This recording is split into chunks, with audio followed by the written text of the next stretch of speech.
Mirëmbrëma nga 2 CNN, jemi në transmetim të drejt për drejt nga studio e Ditari të orës 19 në këtë edicion informativ do të ndiqni.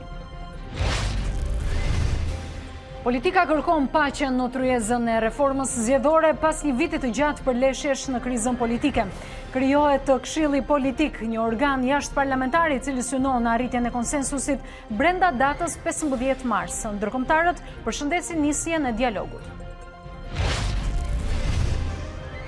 Dhjetra të ndaluar në Tiranë për godinat e dëmtuara nga tërmeti i 26 nëntorit. Mes të shoqëruarve është edhe ish kryetari i komunës Fark, Bardh Plaku, ndërtues, arkitekt dhe të tjerë të akuzuar.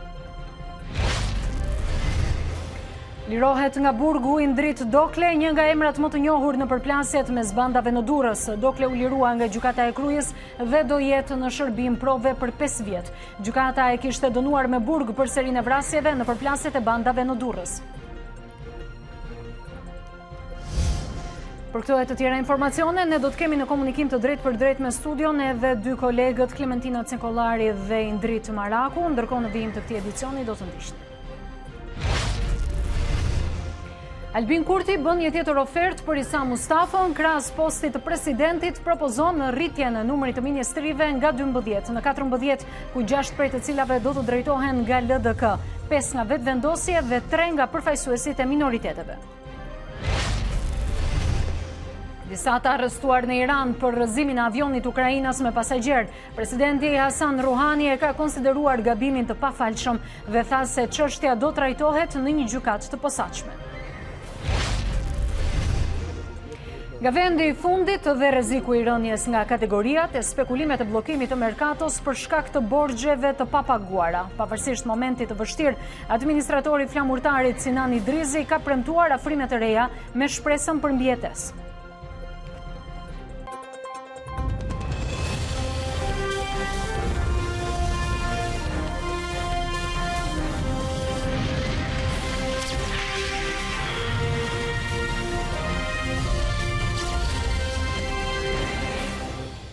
Këshilli Politik është produkti i parë i dialogut që ka nisur mes opozitës dhe maxhorancës për reformën zgjedhore.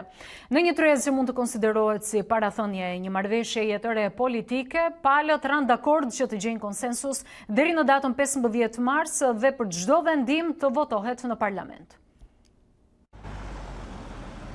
Këshilli Politik, një organ që bën bashkë maxhorancën dhe opozitën për të dakordsuar me konsensus çdo ndryshim të reformës zgjedhore, është parathënie e një marrëveshje politike që realizon një prej kushteve për hapjen e negociatave, e po aq ofron mundësinë e zgjidhjes së krizës në vend. Ngritja e Këshillit u finalizua në tryezën e parë që uli përballë Damian Gjiknorin e Partisë Socialiste, Oert Bylykbashin e Partisë Demokratike, Petrit Vasilin e LSI-s dhe Rudina Hajdarin si përfaqësuese e opozitës parlamentare. Palët kanë rënë dakord që çdo vendim i Këshillit Politik nuk mund të ndryshohet nga Komisioni i Posaçëm për Reformën Zgjedhore, duke kthyer Komisionin dhe Parlamentin vetëm në vulosës së dakordësisë politike. Në përbërje të tij do të jenë 2 bashkëkryetarët e Komisionit të Posaçëm, Damian Gjiknori e Rudina Hajdari, 2 përfaqësuesit e opozitës jashtëparlamentare, Oert Bylykbashi e Petrit Vasili, sikurse dhe kryetarët e grupeve parlamentare. Palët angazhohen të arrijnë një marrëveshje për rregullat mbi të cilat do të zhvillohen zgjedhjet e ardhshme me asistencën e OSBE-ODIR për ta finalizuar ato deri në mars 2020, duke çuar Shqipërinë në pozita më komode drejt samitit të majit në Zagreb, me shpresën për një përgjigje pozitive për hapjen e negociatave.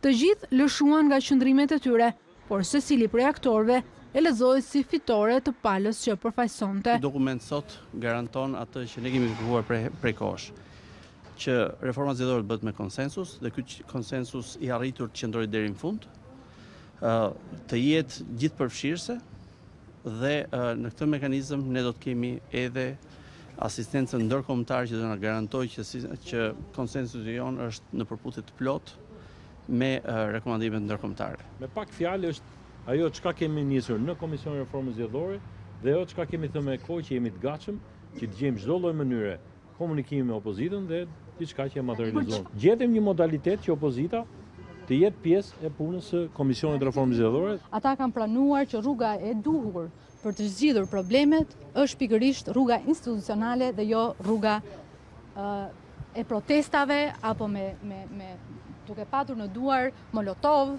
apo. Çfarë mungon në dokument është diskutimi për çështjen e sistemit zgjedhor, që duket se ka çuar në hezitimin e Rudina Hajdarit, e cila nuk e ka hedhur firmën e saj në letër.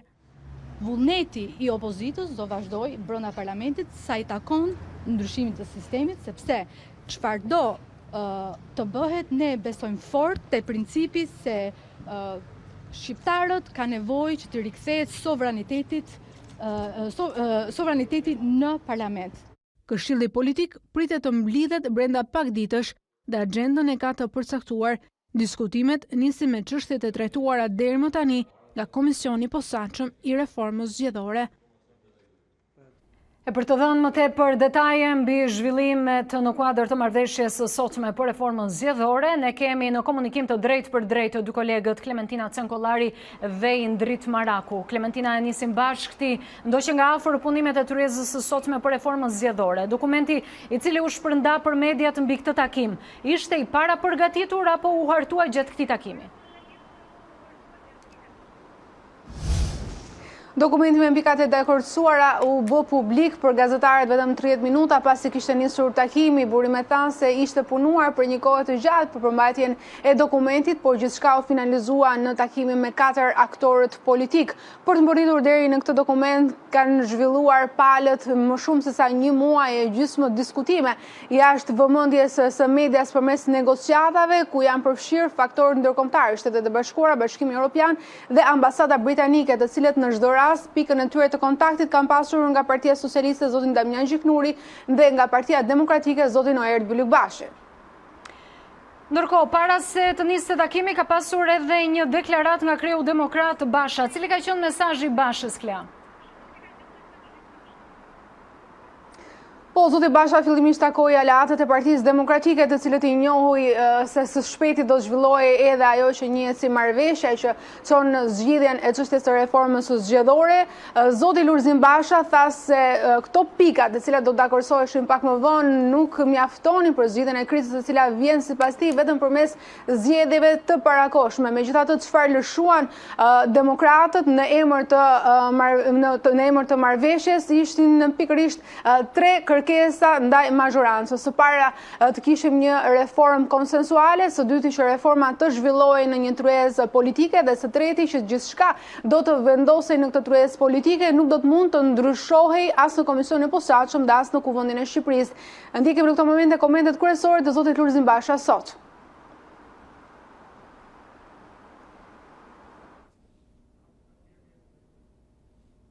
Suan nga të njëjtët aktor ndërkombëtarët. Këtë herë ata punuan në heshtje duke negociuar mes Damian Gjiknurit dhe Oert Bylykbashit e duke nxitur palët që të linin kushtet dhe të shikonin në sy rivalin. Kjo vizitë e fundit e britanikut Duncan Norman në selinë e PD-s, vetëm një ditë para marrëveshjes politike, është ndër të pakta dëshmitë të kësaj përpjekje diplomatike që u konfirmua dhe nga Lulzim Basha. Me ndihmën e faktorit ndërkombëtar kemi mundësuar një proces, në dua të falenderoj faktorin ndërkombëtar, në veçanti përfaqësuesit e Bashkimit Evropian dhe Shteteve të Bashkuara të Amerikës dhe të Mbretërisë së Bashkuar për ndihmën e jashtëzakonshme që kanë dhënë për të shtyrë drejt një produkti i cili është vonuar 4 muaj dhe s'duhet vonohet më asnjë ditë. Kryedemokrati e bëri të qartë se kaq nuk mjafton për të zgjidhur krizën politike.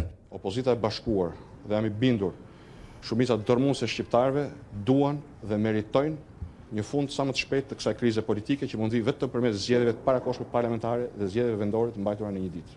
Pasi takoi aleatët e tij më të vegjël, Basha anvizoi 3 pikat mbi të cilat duhet të finalizohet marrëveshja politike për reformën zgjedhore. Krijimin e një mekanizmi gjithëpërfshirës dhe transparent, me pjesëmarrjen e forcave politike dhe mundësinë dhe aksesin e çdo faktori tjetër shoqëror, qytetar dhe të grupeve të interesit. Së dyti, miratimin me konsensus jashtë parlamentit dhe Komisionit të Reformës Zgjedhore të çdo propozimi për reformën zgjedhore. Së treti, kalimin e çdo aspekti të miratuar me konsensus pas një ndryshim në seancën plenare Sa i përket sistemit, ai u shpreh i gatshëm për ta diskutuar, por sipas tij, problemet me zgjedhjet shqiptare nuk zgjidhen me një palë këpucë të reja, siç shpreh Basha. Indrit, jemi në kushtet kur duket se kryeministri Rama dhe kreu i demokratëve Basha janë pranë një marrëveshjeje që nis me këtë tryezë për reformën zgjedhore. Cilat janë gjeshmëritë dhe diferencat e situatës sot nëse do e krahasonim me atë të marrëveshjes mes Ramës dhe Bashës para zgjedhjeve të 2017-s? Në fakt, Viol, zoti Rama dhe zoti Basha vendosën të zgjidhnin vetë personalisht gjatë një negociate kokë më kokë krizën politike dhe këtu kemi dallimin e parë, pasi këtë herë ata duket se të paktën përsa i përket fazës së parë ja kanë besuar negociatën ndërkombëtarëve. Zoti Basha sot i falenderoi duke konfirmuar se ambasadorët e huaj kanë luajtur një rol vendimtar të paktën për të arritur deri në momentin e sotëm dhe çfarë i dallon me 2017 është dhe faktin se ata ja kanë besuar njerëzve tek të cilët nuk kanë dyshim se do t'i tradhtonin. Pra në një farë mënyre nuk është një negociatë Rama Basha kokë më kokë, por është një negociatë Rama Basha përmes njerëzve të tyre më të afërt. Ndërkohë, Indrit, Lulzim Basha është tërhequr qartësisht nga disa kushtet të tij për majorancën. Si ka ndryshuar artikulimi i kreut të opozitës nga një vit më parë? Gjatë protestave në bulevard, por dhe gjatë takimeve që demokratët zhvilluan në qytetet e ndryshme të vendit, leitmotivi i tyre ishte se nuk ka zgjedhje me Edi Ramën, largimi i Edi Ramës ishte kushti pa negociueshëm, më shprehur disa herë zoti Basha, për të ulur, për të arritur një marrëveshje dhe për të nisur një dialog me palën kundërshtare. Kjo gjë është pretenduar për muaj me radhë, por duket se demokratët janë detyruar të heqin dorë nga një pretendim i tillë, jo vetëm që zoti Rama vazhdon të jetë kryeministër, por demokratët kanë pranuar dhe që të bisedojnë me një tjetër socialist, e cilën e kishin refuzuar, Damian Gjiknurin, sidomos pas publikimeve të përgjimeve të Bild për zgjedhjet e Dibrës. Edhe zoti Gjiknuri është gjithashtu pjesë e tryezës dhe nëse në 2017 kishim një shtrëngim duarsh mes Ramës dhe Bashës, sot pam një shtrëngim duarsh mes Byrik-Bashit dhe zotit Gjiknuri. Por përsa i përket lëshimeve që shuan deri te marrëveshja e sotme, pasi këto lëshime nuk kanë ardhur vetëm nga demokratët, ju ftoj të ndjekim kronikën. Lëshimi dhe heqja dorë është i vetmi kusht i çdo negociate dhe marrëveshja që uli opozitën përballë majorancës nuk doli jashtë këtij rregulli. Bundestagu me kushtet e tij detyronte të gjithë që reformën zgjedhore ta bëjnë së bashku me konsensus dhe këtu mori fund loja e përjashtimeve. Demokratët ulën në tryezë me 3 kërkesa, ku bie në sy mungesa e lajtmotivit disa mujor të protestave të tyre. Largimi i Edi Ramës është hapi parë i panegociueshëm, hapi që do t'i hap rrugë zgjidhjes politike të krizës. Jo vetëm që Edi Rama nuk iku, por demokratët u detyruan të pranojnë dhe bashkëkryetarin socialist të reformës zgjedhore Damian Gjiknuri, të cilin më herët e donin në burg. Me qoftë se ideja e reformës zgjedhore përfshin Damian Gjiknurin, atëherë le të ftojnë edhe Ymer Lalën, le të ftojnë edhe Safet dhe Enver Bajrin, le të ftojnë Emiliano Shullazin. Përgjimet e publikuara nga Bild mbi zgjedhjet në Tibër e bënin Gjiknurin të papranueshëm në sy të opozitës. Tërmet. Tërmet. Sot shtrëngimi i duarve mes Bylik-Bashit dhe Gjiknurit risjell në mendje atë të vitit 2017 mes shefave përkatës, ndërsa Lulzim Bashës i mbetet vetëm justifikimi. Unë nuk mund të flas për përgjegjësinë apo pa përgjegjësinë e palës tjetër, dhe se këtë caktojnë ata për t'i përfaqësuar. Demokratët refuzuan dhe ish deputetin e tyre që kishin bërë hasha pasi nuk pranoi dorëzimin e mandatit, ndonse ndërkohë Rudina Hajdari ishte bashkëdrejtuese e Komisionit të Reformës. Asnjë komision që ka në përbërje dhe drejtim individ që nuk përfaqëson opozitën nuk mund të përcaktojë rregullat për pjesëmarrje në zgjedhje të partive politike opozitare. Por Bundestagu Gjerman kërkon dakordsinë të gjithëve, përfshirë opozitën parlamentare, ndaj Rudina Hajdari arriti ta ruante karrigën, por humbi sistemin zgjedhor, ndryshimin e të cilit e kishte kthyer në kalb beteje. Edhe socialistët u detyruan të heqin dorë, për muaj me radhë nënvizuan se njohin vetëm institucionet dhe parlamentin, por pranuan që mbi 120 deputet t'i kthejnë në noter të një marrëveshje të dakordsuar nga 4 persona jashtë kuvendit. Ishte imponim? Vullnet i mirë për të gjetur një formë dialogu me opozitën. E për të parë krahun tjetër, Klementina kjo të rriqe opozitës nga disa qëndrimet të saj. Si është komentuar Brenda së djathtës? Po dy kritikët, Josefina Topalli dhe zotja Astrid Patozi kanë ironizuar atë çfarë u pas sot në tryezën e aktorëve politik. Zonja Josefina Topalli në fakt e lidh marrëveshjen e sotme, diskutimet e sotme me pushimin e çështjes ndaj zotit Lulzim Basha. Fill pas pushimit, sot e shohim krah më krah shkruan zonja Josefina Topalli në rrjetet sociale më njëherë pas finalizimit të tryezës, ndërkohë që zotja Astrid Patozi ironizon duke thënë se tashmë që kryeministri Edi Rama ai që ishte arkitekti i vjedhjes së votave u largua, gjithçka është e mundur në vendin tonë. Reagime ka pasur gjithashtu edhe nga sekretari i përgjithshëm i Partisë Demokratike, zoti Gazmend Bardhi, i cili ka zgjedhur ti përgjigjet kritikëve referuar faktit se sot Partia Demokratike u lën tryezë me zotin Damian Gjiknuri, duke deklaruar se në fakt është turpi i Partisë Socialiste që preferon të përfaqësohet me arkitektin e vjedhjes së votave dhe se vetë Partia Demokratike do të bënte çdo gjë për të realizuar një reformë zgjedhore të plotë dhe për të siguruar zgjedhje të lira dhe të ndershme. Ndërkohë, Partia Demokratike vetë do të diskutojë atë çfarë u finalizua sot me Partinë Socialiste dhe qasjen që do të ketë në vazhdimsi në mbledhjet që nesër zoti Lulzim Basha ka thirrur përkatësisht në orën 17 dhe 19, fillimisht me kolegjin e kryetarëve dhe më pas me kryesin dhe ish grupin parlamentar. Ndërkohë që Këshilli Politik i ngritur ditën e sotme pritet që të zhvillohet brenda javës. Unë falenderoj, ne ishim në një komunikim të drejtë për drejtë me dy kolegët, Indrit Maraku dhe Klementina Cenkollari.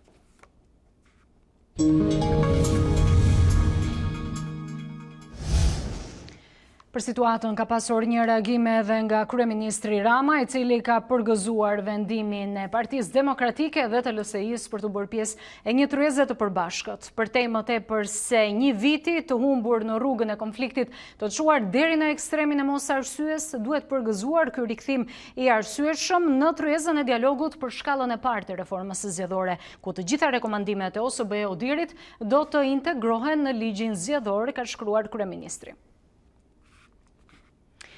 Arritjen e marrëveshjes politike me subjekteve parlamentare, jo parlamentare dhe jo parlamentare për reformën zgjedhore e ka përshëndetur edhe faktori ndërkombëtar që ka qenë ndërmjetësuesi për krizën politike për më tepër se një viti. Ndërkombëtarët përgëzojnë klasën politike që arritën të ulen në një tryezë për reformën zgjedhore, duke e cilësuar këtë si një hap të rëndësishëm. Në reagimin e saj, ambasada e SBA-s shkruan: Reforma do të mbështesë procese zgjedhore të efektshme dhe të besueshme dhe do të forcojë demokracinë shqiptare. Ne shpresojmë që palët të vijojnë të ecin përpara me këtë frymë aktuale bashkëpunimi për të siguruar që zgjedhjet në Shqipëri të jenë të lira nga mashtrimi, ndërhyrja dhe korrupsioni. Në të njëjtën linjë ishte edhe BE. Është një arritje e rëndësishme për rikthimin e stabilitetit politik të Shqipërisë në kuadër të procesit të integrimit të Shqipërisë në BE. Veto së BE nga ana tjetër, përveç se mirëpret këtë hap të rëndësishëm, thotë se është e gatshme që të vijojë së kontribuari në procesin e reformës zgjedhore në përputhje me mandatin e saj. Tryeza e dialogut me socialistëve dhe demokratëve u parapri nga pushimi i çështjes Lulzim Bashës në gjykatën e Tiranës. Procesin socialistët e kanë konsideruar si një teatër të turpshëm. Një ditë pas vendimit, Tauland Balla dhe Erion Braçe kanë publikuar disa dokumenta ku del në pa kontradiktat mes lobistit amerikan Nick Muzin dhe kreut të demokratëve. Deklarimin e lobistit amerikan Nick Muzin se pranon separat që mori nga binjeta 3 vinin nga Partia Demokratike, socialistët i vendosin përballë qëndrimeve të Lulzim Bashës në prokurorinë shqiptare, kreu i grupit parlamentar socialist Tauland Balla dhe zëvendës kryeministri Erion Braçe në sinkron me njëri tjetrin, publikuan edhe një herë dokumentat të Departamentit Amerikan të Shtetit me pretendimin se hetimet e prokurorisë shqiptare nuk ishin të plota dhe se vendimi për pushimin e çështjes ishte i padrejtë. Në këtë dokument të publikuar nga socialistët është firma e Lulzim Bashës, pikërisht në kontratën sipas së cilës ai ka përfituar shërbime nga Muzin Capital Partners. Vetë Partia Demokratike pranon se nënshkroi këtë kontratë dhe se pagoi vetëm $25,000 për këtë shërbime. Pikërisht këtu është edhe kontradikta me Nick Muzin. Siç shihet në dokumentin tjetër të publikuar nga socialistët, lobisti amerikan e përfshin Partinë Demokratike, jo vetëm në pagesën e $25,000, por edhe në një shumë tjetër kolosale prej $500,000. $150,000 të tjerë sipas Muzin u paguan nga kompania offshore, lidhja e së cilës me PD-n nuk u provua kurrë, pavarësisht hamendësimeve.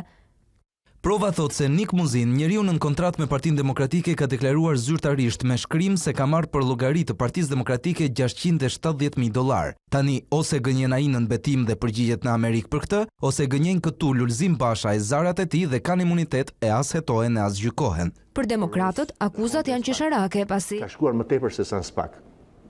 Po ta kapësh në një aspekt. Është hetuar nga zyrat e prokurorisë si celul e Partisë Socialiste. Pushimi i çështjes gjyqësore për financimin e lobimit të Lulzim Bashës në Shtetet e Bashkuara të Amerikës ishte epilogu i një kalvari përplasjesh mes prokurorëve. Dështimi i akuzës në gjykat ka ardhur pas përçarjes së grupit të hetimit që në fund nuk arritën të provojnë asnjë nga pretendimet që kishin ngritur ndaj kreut të opozitës. Basha, për çfarë u pyetet dhe në çfarë cilësie u pyetet? Në fund të nëntorit të vitit 2017, Prokuroria e Tiranës njoftoi me bujë se kishte nisur verifikimet për pagesat ndaj disa kompanive në SBA, të cilat u ishin paguar pothuajse $1 milion për lobim në Washington.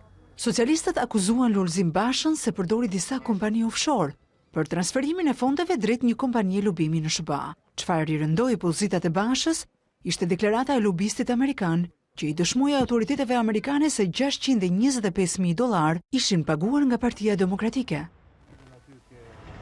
11 ditë para zgjedhjeve lokale të 30 qershorit, Lulzim Basha do të merrej i pandehur. Dosja u finalizua 6 muaj më pas, kur dole në pah dhe përplasjet mes grupit hetimor. Kolusenaj, prokurori që nuk pranoi të firmoste dërgimin në gjykat vetëm me akuzën falsifikimit, u dorëhoq. Dy prokurorë të tjerë, Gjergji Taku dhe Ervin Karanxha, pranuan të dërgojnë në gjykat dosjen pa akuzën e pastrimit të parave, mes të cilët fshihej dhe pretendimi i socialistëve për financim nga Rusia. Kryeprokuroria e Tiranës Elisabeta Ymeraj tërhoqi dosjen në zyrën e saj për disa javë, për të vendosur më pas dërgimin në gjykat. Seancën e parë paraprake u shënua dhe përplasja e dytë mes prokurorëve. Ervin Karanxha u largua duke u përjashtuar nga gjykimi. Gjergji Tako dhe Kolisena ishin të ndarë, pasi i pari i qëndroi firmës së tij për dërgimin e dosjes në gjyq. I dyti kërkoi shtyrjen e afateve me qëllim marrje në pyetje të lobistit amerikan. Partia Demokratike dhe drejtuesit e saj nuk kanë shkelur asnjë ligj. Qëndrimi i grupit të prokurorëve për çështjen e financimit të lobimit të Partisë Demokratike përbën një nga rastet më të rralla kur një grup prokurorësh shpërbëhet duke lënë hetimet në mëshirë të fatit. Në këtë kushte vendimi i gjykatësit Lazar Stallaku u përshëndet nga opozita, por u sulmua më pas nga socialistët, duke shtuar tensionin politik dhe duke krijuar akoma më shumë amulli në një prej çështjeve më të debatuara nga opinioni publik. Prokuroria e Tiranës ka firmosur disa urdhër ndalimi për disa persona lidhur me godinat e dëmtuara nga tërmeti 26 nëntorit. Burimet janë për disa dhjetëra urdhër ndalimet ekzekutuara nga policia e kryeqytetit, e në mesin e të ndaluarve mësohet se është edhe Bardh Plaku, ish kreu i komunës së Farkës, e po ashtu janë edhe disa ndërtues. Për më tepër informacione, ne kemi kolegen Anduena Labani në një komunikim të drejt për detajet të tjera lidhur me veprimet e policisë. Anduena, sa janë të ndaluarit dhe cilat janë akuzat që janë ngritur mbi ta? Viol, në fakt janë gati 27 persona me urdhër arresti të drejtuar nga Prokuroria e Tiranës mbas përfundimit të hetimeve më shumë se një muaj hetime, të ekzekutuara gjatë një mega operacioni nga policia e Tiranës, nga krimi ekonomik konkretisht, nga njësia e krimit ekonomik, në orët e pasdites, pikërisht atëherë kur të gjitha institucionet kanë mbyllur punën në orarin zyrtar, operacionet janë kryer në Vorë, Kashar dhe në Fark, në komunën e Farkës, dhe të ndaluarit janë pikërisht persona, janë rreth më shumë se 40 urdhër ndalimi të kërkuar nga Prokuroria e Tiranës, por deri tani e kemi të konfirmuar zyrtarisht që janë rreth 27 urdhër arreste, pra 27 të arrestuar. Ky mega operacion ka të bëjë pikërisht me përgjegjësit e shkaqeve të tërmetit të 26 nëntorit. Bëhet fjalë për ish kryetar komunash, drejtor urbanistike, aktual dhe ata që kanë qenë më përpara, pra hetimi ka përfshirë një rreth shumë të gjerë arkitektësh, ndërtuesish, të zbatues të ndërtimesh, për rreth hetimeve dhe ndërtimeve të pallateve mbas viteve 2000.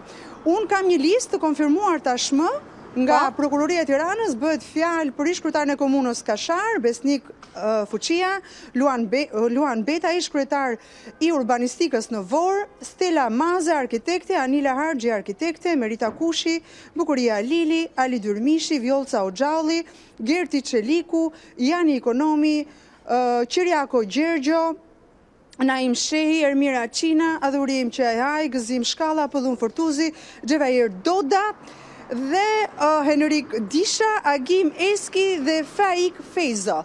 Janë familjarët e tyre, njerëz të njohur të cilët kanë ardhur, qëndrojnë jashtë drejtorisë së policisë të Vlorës Vjol në pritje për të parë se çfarë do të ndodhë brenda në dhomat e shoqërimit në drejtorinë e policisë.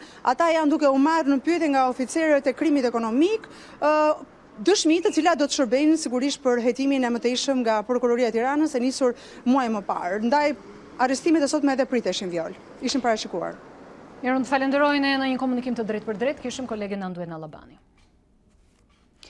Prokuroria e përgjithshme ka dërguar disa shkresa në Komisionin Qendror të Zgjedhjeve për kryebashkiakun e Mallakastrës. Organi i akuzës ka kërkuar që t'i vihet në dispozicion formulari vedeklarimit të qerimi Ismailaj, pasi Partia Demokratike ka identifikuar kryebashkiakun socialist të Mallakastrës si subjekt të dekriminalizimi, por Ismailaj e ka mohuar të ketë pasur probleme me drejtësinë greke. Më pas, sekretari i përgjithshëm demokrat ka publikuar dokumenta sipas të cilave kryetari i Bashkisë së Mallakastrës rezulton i dënuar me 3 vite heqje lirie për plagosje, por i ka ikur drejtësisë greke. Por si ka anuar peshore e drejtësisë kur të akuzuar kanë qenë politikanët. Gazetari Armand Bajrami ka bërë një përmbledhje të përballjes së politikës me drejtësinë gjatë viteve të fundit, ku kjo e fundit shpesh është tërhequr pa rezultat. Pushimi i çështjes penale ndaj Lulzim Bashës shënoi verdiktin më të fundit gjyqësor të një përballje mes një politikani me drejtësi në vend. Dekada e kaluar ishte e mbushur me çështje ku aktorë të rëndësishëm të politikës mbërritën deri në sallën e gjyqit si të pandehur, por pak prej tyre u fajsuan për akuzat e ngritura.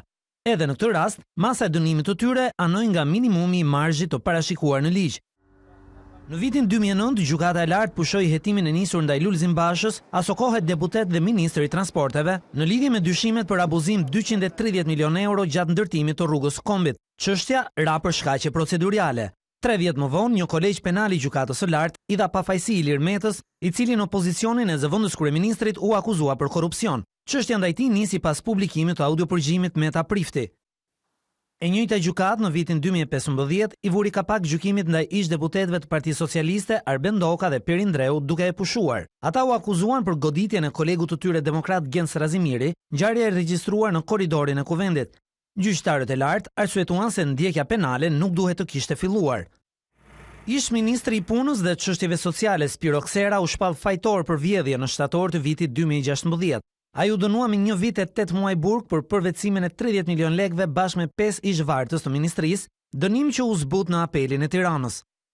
Gjatë vitit 2017, gjykata e lartë lauduart me çështjen penale ndaj ish-deputetit Armando Prenga, duke ja kaluar për kompetencë gjykatës së Kurbinit. Dosja u zhvendos për shkak të dorëheqjes së deputetit socialist, që akuzoi për 3 vepra penale konsumuar gjatë një përplasje mes tij dhe Fisit Çali në Laç.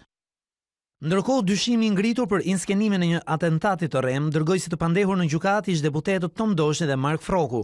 Pas 3 viteve ping-pong në shkallët e gjyqësorit, verdikti përfundimtar u dha nga gjykata e Tiranës në korrik 2018, pafajësi për Doshin dhe 8 muaj burg për Mark Frokun.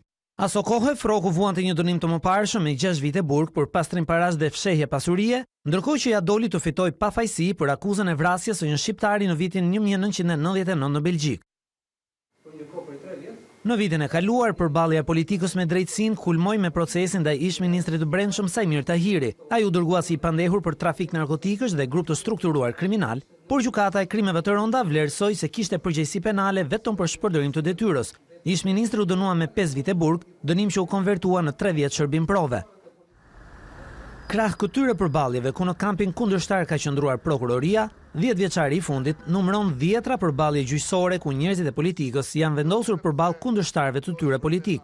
Me spadive për shpifje dhe fyerje të ndërsjellta mes kambeve politike spikasin në numër ato të kryeministrit Edi Rama. Prokuroria e Krujës ka paralajmëruar ankimim të vendimit të gjykatës e cila liroi nga burgu ish antari në bandës së Durrësit e Ndritë Dokle.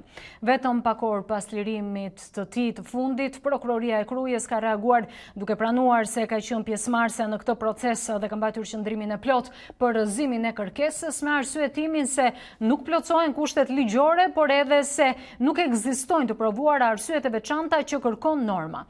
Gjithashtu, Prokuroria pati kërkuar përjashtimin e gjyqtares së çështjes me arsyetimin se njëjti trup gjykues ka dhënë vendime në favor të të dënuarit.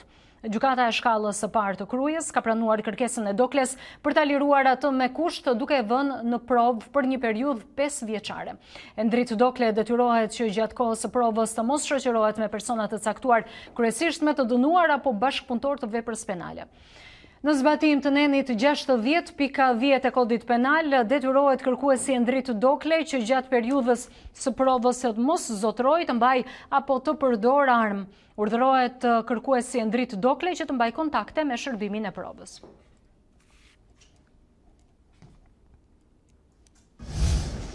Shkojmë në Kosovë, ndërsa vendi vazhdon të presë qeverinë e re, vetëvendosja i ka bërë një tjetër propozim lidhjes demokratike të Kosovës për arritjen e një marrëveshjeje.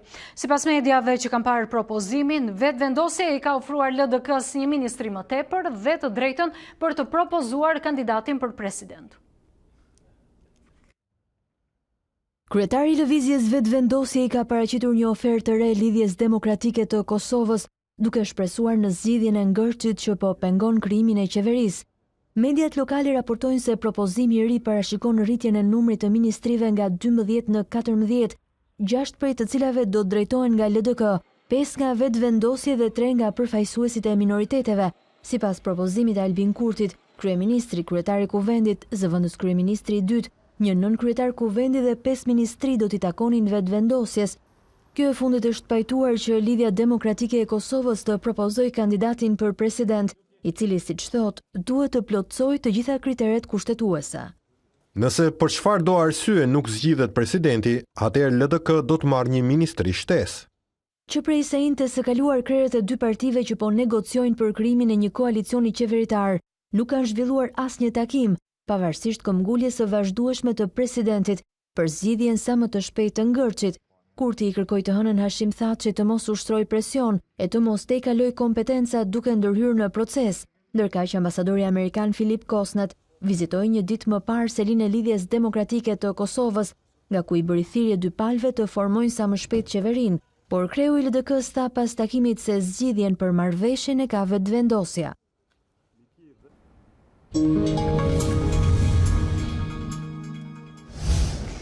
Zhbllokohen doktoraturat në universitete. Ministri i Arsimit Besa Shahini ka njoftuar rihapjen e ciklit të tretë të studimeve, ndërsa i ka ftuar fakultetet që të nisin aplikimet. Ndërkaq, Ministria ka shpallur datën 8 maj si ditën e zgjedhjeve, po ashtu ka shpallur edhe kriteret për drejtuesit e rinj të universiteteve.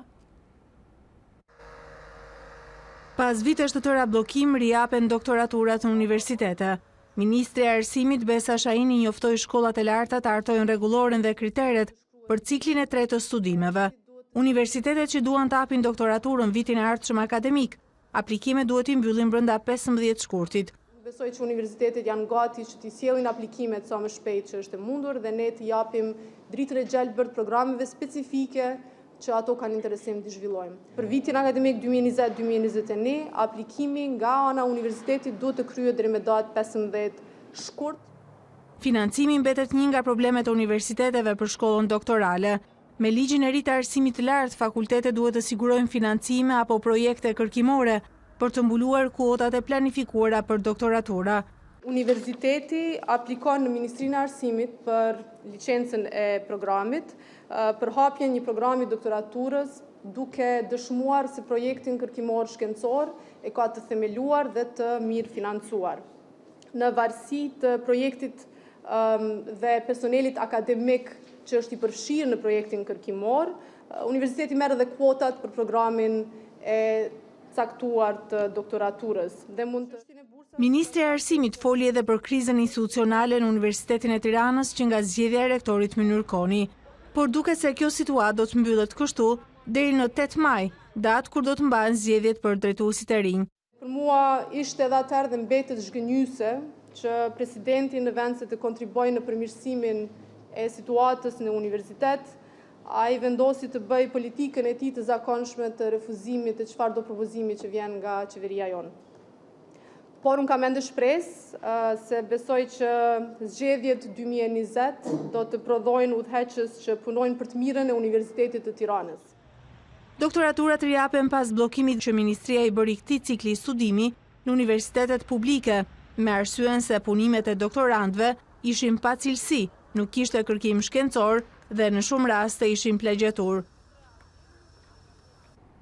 Kushtet në shkollat e qytetit të Vlorës si përballin nxënësit me dy realitete të ndryshme.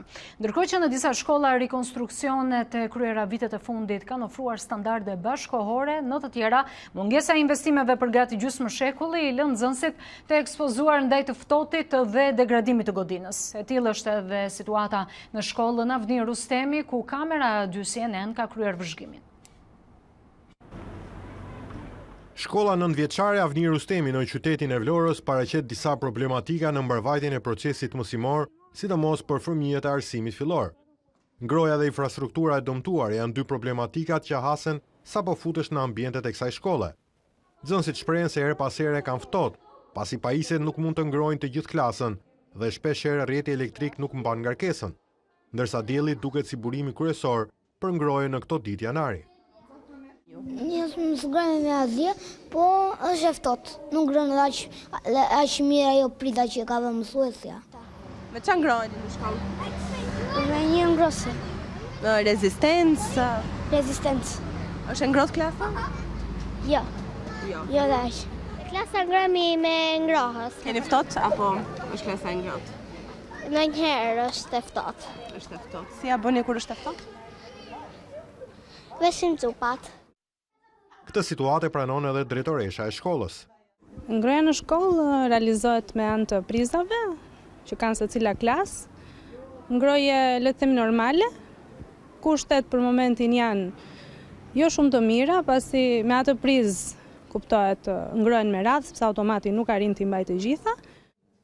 Gjithashtu godina e kësaj shkolle në një pjesë të saj ka pësuar dëmtime serioze nga tërmeti 26 nëntorit dhe stafi mësuesve dhe prindrit presin investimet e bashkisë për të përmirësuar situatën. Shkolla është në kushte që mbas tërmetit që ndodhi është parashikuar për të futur në buxhet për rikonstruksion, sepse është një shkollë mbi 50 vjetër, dhe shpresojmë të bëhet diçka këtë vit për shkollë në një rikonstruksion, qoftë i pjesëshëm po. Një prej institucioneve më të dëmtuara nga tërmeti 26 nëntorit është edhe hipoteka e Tiranës, e cila është zhvendosur në periferi.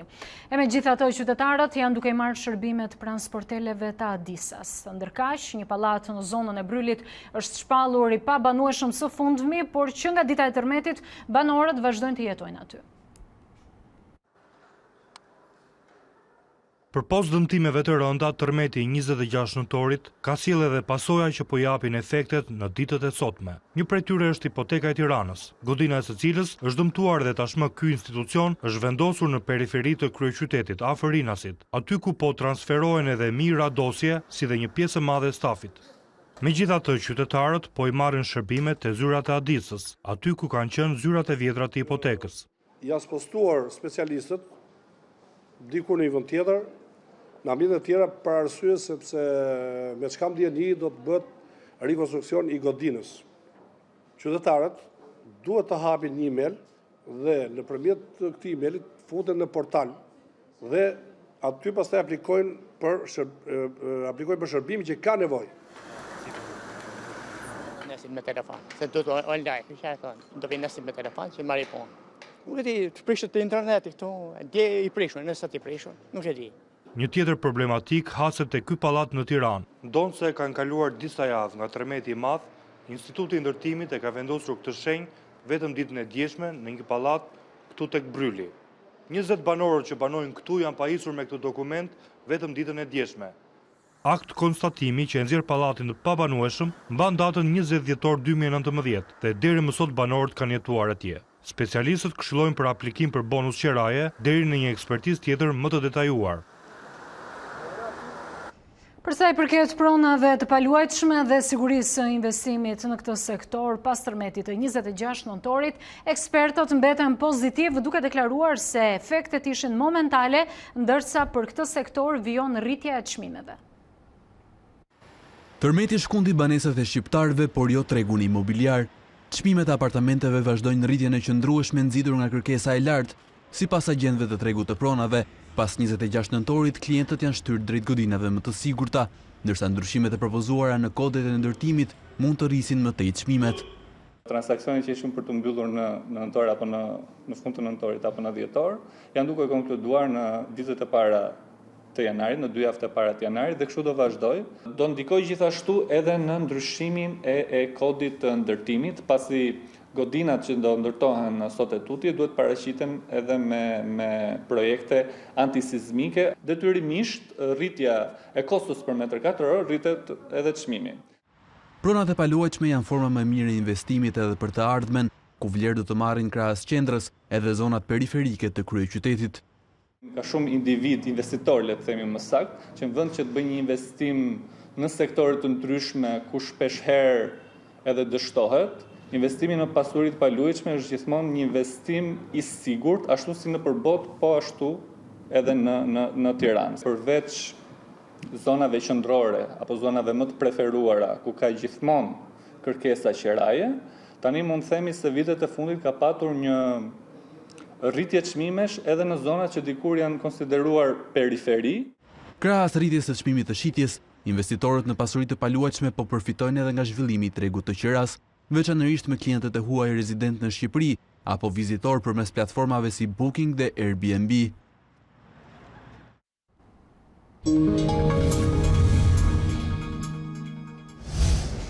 Janë disa të arrestuarit në Tiranë për rrëzimin e avionit ukrainas me pasagjer. Presidenti Hasan Rouhani e ka konsideruar si një gabim të pafalshëm dhe ka deklaruar se çështja do të trajtohej në një gjykatë të posaçme.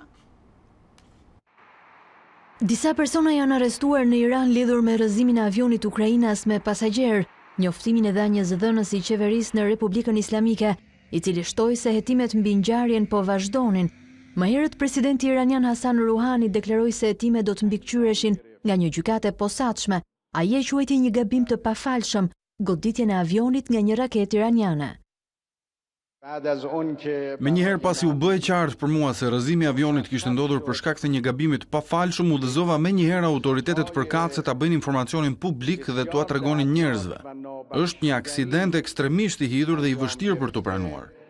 Avioni ukrainas me numër fluturimi PS-752 u qellua gabimisht nga një raketë iraniane pak pas nisjes nga aeroporti i Teheranit, me pasojë vdekjen e 176 personave në bord. 3 ditët që pasuan aksidentin, Irani e mohoi përgjegjësinë dhe sugjeroi se kishte ndodhur një defekt teknik, por ndërsa provat që tregonin të kundërtën shtoheshin gjithmonë më shumë, Garda Revolucionare bëri të ditur se operatori i sistemit të mbrojtjes raketore e kishte ngatëruar mjetin fluturues me një raketë amerikane Cruise. Mbrojtja ajrore iraniane ka qenë në gjendje alarmi që prej sulmit kundër bazave ushtarake amerikane në Irak, si akmarrje për vrasjen e generalit Qasem Sulejmani. Ndërkaq Agjencia Kryesore e Aviacionit Civil në Europë rekomandon shmangjen e fluturimeve komerciale mbi Iran, një sinjal ky se situata në lindjen e mesme mbetet e brisht. Presidenti Amerikan Trump e ka justifikuar vrasjen e generalit Qasem Sulejmani me pretendimin se ai po planifikonte sulme ndaj forcave amerikane. Por zyrtarët e administratës po japin shpjegime kontradiktore, duke thënë se vrasja e tij ishte pjesë e një strategjie më të gjerë parandaluese ndaj Iranit. Zyrtarët e administratës Trump po japin shpjegime konfuze dhe kontradiktore lidhur me rrezikun që përbënte generali i vrarë iranian Qasem Sulejmani, apo nëse kishin informacionet e inteligjencës se kërcënimi për sulme ndaj Shteteve të Bashkuara ishte urgjent. Me njëherë pas vrasjes së kreut të forcave speciale Quds në Iran, sekretari i Shtetit Mike Pompeo tha se Sulejmani po planifikonte sulme të afërta në rajon. Të ndryshme ishin pohimet që Pompeo dhe prokurori i përgjithshëm William Barr bën të hënën, kur thanë se vrasja e Sulejmanit ishte pjesë e një strategjie më të gjerë parandaluese. Dua të theksoj se bëhet fjalë për një strategji më të gjerë. Presidenti Trump dhe ata që janë përgjegjës për sigurim po zbatojnë një fushat parandaluese ndaj regjimit të Iranit. Besoj se ka pasur informacione për rrezik të afërt për sulme, por mendoj gjithashtu se koncepti rrezik i afërt ka vend për interpretim. Ndryshimi i versionit po i kushton mbështetje në Kongres presidentit amerikan, me disa ligjvënës në partinë e tij që shprehin skepticizëm. Mendoj se bëhet fjalë për mungesë transparence, e gjithashtu natyra e kërcënimit nuk përputhet me informacionin. Por Trump këmbgul se administrata e tij kishte marrë vendimin e duhur. Bëra ato që duhej të ishte bërë për 20 vjet.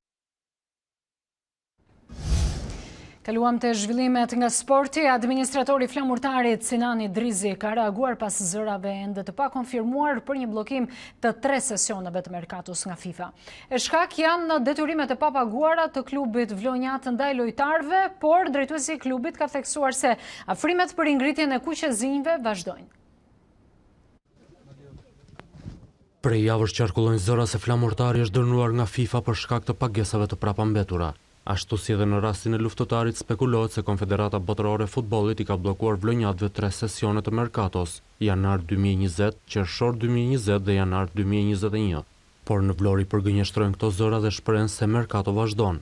Ne sot jemi në merkato të plot dhe jam I sigurt që në datën 21 apo 22 kur fillon kampionati, flamurtari do të jetë një ekip I denj për të vazhduar me dinjitet atë fazë të mbetur të kampionatit që për ne do të jetë një jo për lufta vdekje, por do të jetë një për shpirtin dhe karakterit tonë. Me gjithë këto deklarata burime pranë klubit pohojnë se letra me dënimin e FIFA-s ka mbërritur, edhe pse administratori flet për afrimet deri më tani nuk është bërë asnjë prezantim. Ne në këtë merkato do të hyjmë shumë fort. Pjesën tjetër asaj prisin data 21, 22 dhe shikoni, ka një shkës të tillë, s'ka një shkës të tillë, cilat janë kushtet apo cilat janë faktorët, apo ato që e kanë ndërtuar dhe se e kanë ndërtuar këtë gjë. Detyrimet që kemi ndaj lojtarëve, e kupton, ne majmë përgjegjësinë e plotë të shtyrës së tyre, nga gjithë lojtarëve. Merkato I janarit shihet si mundësia e shpëtimit për flamurtarin që në 17 javë të kategorisë superiore nuk ka fituar asnjë ndeshje. Vlonjatët pozicionohen të fundit në renditje me vetëm 6 pikë. Dyta apasionuar pas sporteve ekstreme kanë fluturuar mes për mes portës së parajsës në Kin, duke shfrytëzuar vetëm jackpack që mbanin në shpinë. Francezët Fred Fugan dhe Vince Refet janë hedhur nga helikopteri në provincën e Hunanit përpara se të fluturoni me ndihmën e krave të karbonit. Aventura ishte spektakolare për njerëzit të cilët nuk e humbën rastin të regjistrojnë fluturimin fantastik mes për mes portës së parajsës, por mbi të gjitha ishte mjaft e veçantë për 2 protagonistët. Pajisjet e fluturimit të përdorura, të cilat janë një vizion I së ardhmes dhe mënyrës se si njerëzit mund të përdorin mjetet e reja transporti personal, mund të arrijnë shpejtësinë deri në 400 km/h.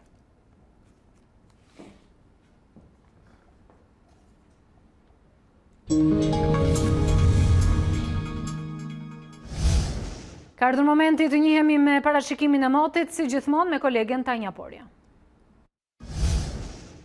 Mirëmbrëma të nderuar shikues të A2 CNN, le të njihemi me kushtet e motit për orët në vijim dhe ditën e nesërme. Me vranësira kalimtare mbeten zonat jugore, skaj jugor, por edhe juglindja sonte gjatë natës, por edhe pjesën e parë të ditës së nesërme, ndërsa pjesa tjetër e territorit, kryesisht qendra dhe veriu, do të dominojnë nga moti I kthjellët. Për sa I përket vlerave termike, edhe gjatë ditës së nesërme, temperaturat do të mbeten të pandryshuara, duke bërë që të ruhen vlerat minimale dhe maksimale në rang territori nga -2 në zonat e thella në veri të Shqipërisë deri në 15-16 gradë Celsius, maksimum këtu në pjesën më të madhe të shtrirës perëndimore të territorit shqiptar.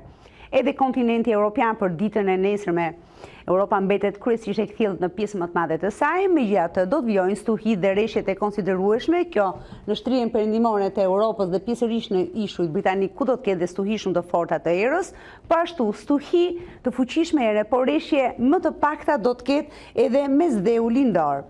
Për sa I përket temperaturave, do të ketë një rënje të temperaturave kjo në shtrirën perëndimore ku janë vendosur gjatë ditës së nesërme dhe stuhit e forta të erës dhe rreshtet e shiut, por do të ketë rritje të temperaturave, një rritje të ndjeshme në pellgun e mesdheu dhe pjesërisht në zonat qendrore të kontinentit evropian. Ky është parashikimi I motit për ditën e nesërme këtu në A2 CNN. Bashkë mirupafshim. Ishte gjithçka kishim përgatitur edhe për këtë edicion. Informacionet të tjera I gjeni në faqen tonë të internetit a2cnn.com e po ashtu në profilet tona zyrtare në rrjetet sociale. Faleminderit që na ndiqni.